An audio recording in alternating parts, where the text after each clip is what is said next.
When the Spanish is inside the canoe, Friday jumps out of the canoe.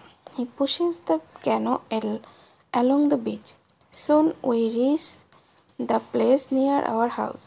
Friday helps our new guests out of the canoe, but they are not able to walk. We have to carry them to our home. We have another problem when we reach our house. Friday's father and the Spanish cannot go over the fence. I think about the solution. First, I want to pull them over the fence, but the cannibals are already gone. There is no danger from them now. So we can stay outside the fence. We make a tent for them outside the fence. We prepare soft beds for them too. When we finish this, I start to cook dinner. Friday brings some fish and we cook them quickly. We have dinner together in the tent. Friday translates for me because the Spanish can speak Friday's language. After the dinner, Friday goes back to the beach. He brings back all the weapons. The next day we bury the bodies of the killed cannibals. It's a lot of work. I speak with Friday's father the next morning. I want to know what he thinks about the cannibals. I ask, can they return? Can they attack us?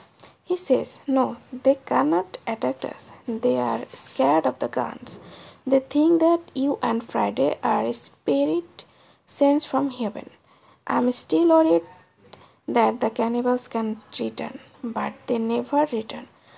When our guests are strong enough, I began to think about the journey by sea again. I ask Spanish why he is on those islands. He says that he is from the Spanish ship. He says that there are 16 Europeans on Friday's island. They are Spanish and Portuguese. They want to go home, but they cannot build a ship because they have no tools.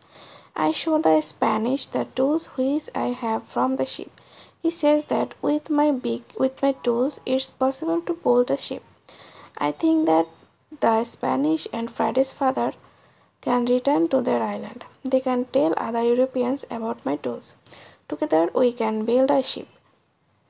Then we go to the Brazil or Havana or maybe Europe. But the Spanish wants something else. He says it's be better if we wait for some time. There isn't enough food for 16 other men on the island. We need more food to eat when we build the ship. I agree with him. He and Friday's father helps us expand the fence and fields. We catch more goats. Now we have 50 goats. We collect a lot of fruit, then we dry the fruit. We also prepare the materials for the ship. I choose some trees. I show the other how to cut the trees. Then we make long and thin pieces.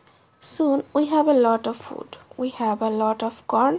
We need more baskets and pots for the corn. The Spanish knows how to make baskets. He has a great talent. His baskets are excellent. He uses a special technique when he makes baskets. The technique is fast and effective. He makes the baskets 3 times faster than me. I want to learn this technique. He teaches me. I'm not as fast as the Spanish, but I'm faster than before. We put all the foods in my cave. The food is safe there.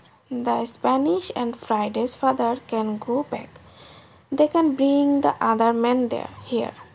We give them food and 4 guns in case the cannibals wants to attack them again. Then they take the canoe and they go away. 2 days pass when something unusual happens. Friday wakes me up at 6 in the morning. Are they here? I ask Friday. He says no, but somebody else is here. There is a boat at sea. I go to the top of the nearest hill. I see the boat. It's clear that those peoples are not the friends from Friday's Island. The boat comes from a different direction. I also see a ship. I know this ship. The ship is English. I am confused. It's true that I am happy when I see Englishmen after 27 years on the island, but I am also worried. The island isn't near ways of English ships. I don't remember any storm yesterday, so why are they here? Maybe the men are pirates. Maybe they want to hide something on the island. I decide to do very carefully. Friday and I stay in the forest and we watch them. The boat comes to the beach and I could count 11 men. Soon I see that they are all Englishmen. 3 men have hands tied together. The 8 other men take them to the beach. 2 prisoners are calm, but the third prisoner tries to say something. He looks very scared. He asks the men in the boat for something. When Friday sees this, he turns to me and he tells me that Englishmen also eat people. I tell him that they definitely don't plan to eat them. I think that they want to shoot them. After some time, we see that this is not their plan. The men from the boat start to explore the island. The 3 tied prisoners sit on the beach with 2 men as guards. The prisoners look very sad. Their situation is bad. Low tide comes soon. The level of the sea is low. Their boat is on the sand. They cannot move the boat. I hear them say, "We have to wait and live with the next high tide."